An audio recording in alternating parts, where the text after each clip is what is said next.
وبرکاتہ۔ بہت سارے دوستوں احباب نے بلکہ بعض بزرگوں نے بھی مجھ سے یہ سوال کیا ہے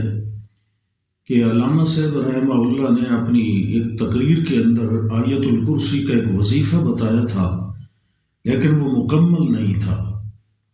تو آپ نے بعد میں بتانے کا وعدہ فرمایا لیکن بعد میں انہیں موقع نہ ملا، تو وہ وظیفہ ہمیں بتائیں۔ وہ وظیفہ میں آج آپ کو بھی انشاءاللہ بتانے لگا ہوں۔ وہ وظیفہ یا عمل کہہ لیں اس کو، یقیناً جو ہے وہ بہت سارے فوائد کا حامل ہے، اور وہ بہت سارے فوائد اور نتائج جو ہیں وہ تجربے میں حاصل بھی ہو چکے ہیں۔ رزق میں برکت بھی اللہ تعالیٰ ضرور عطا فرماتے ہیں، اور مقبولیت عامہ میں بھی اضافہ ہوتا ہے۔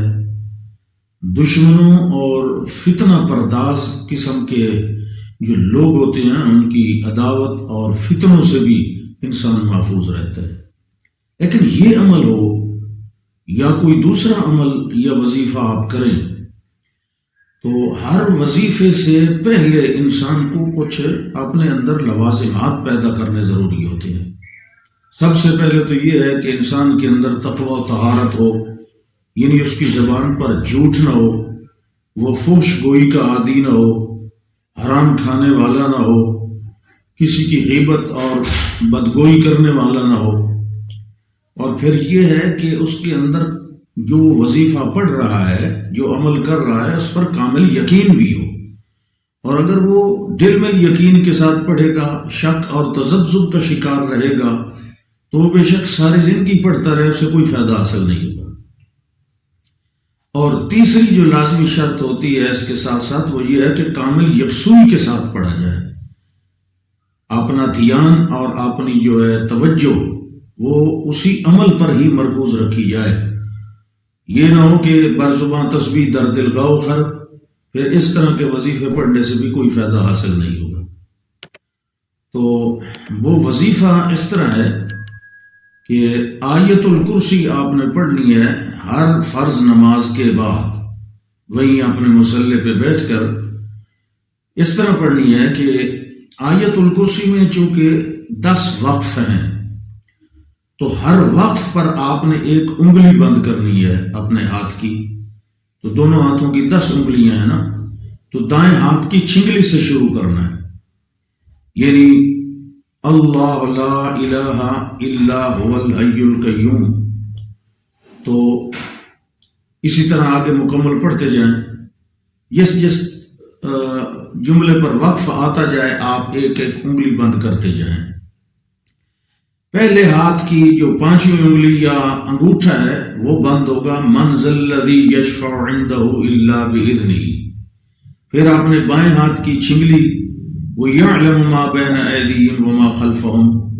اس پر بند کرنی ہے۔ پھر آگے اسی طرح ہر وقف پر انگلی بند کرتے جائیں،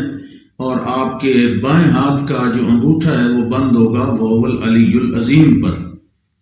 تو اس طرح آپ نے دونوں ہاتھوں کی جو انگلیاں ہیں یہ بند رکھنی ہے، اور بند مٹھیوں کے ساتھ آپ نے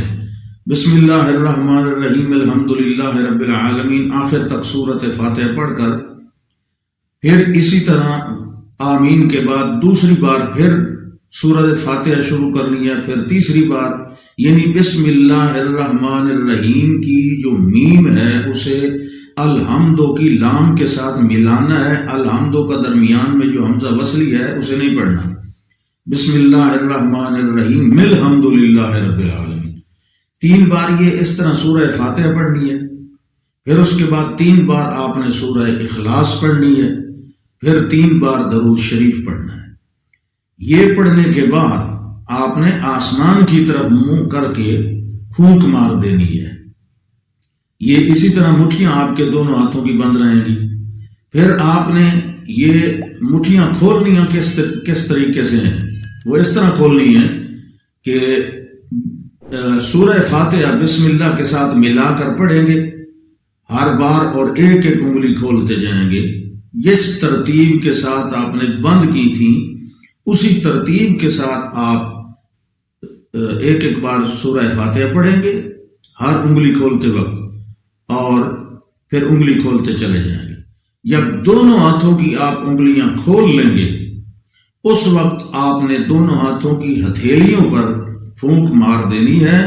اور آپ نے سارے جسم پر وہ جہاں جہاں تک آپ کے ہاتھ پہنچ سکتے ہیں وہاں اپنے ہاتھ جو ہیں وہ پھیر دیں۔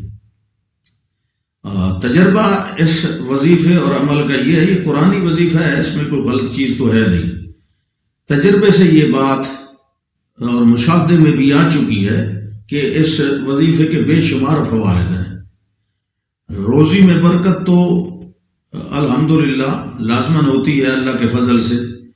اور انسان کی مقبولیت عامہ میں بھی اضافہ ہوتا ہے،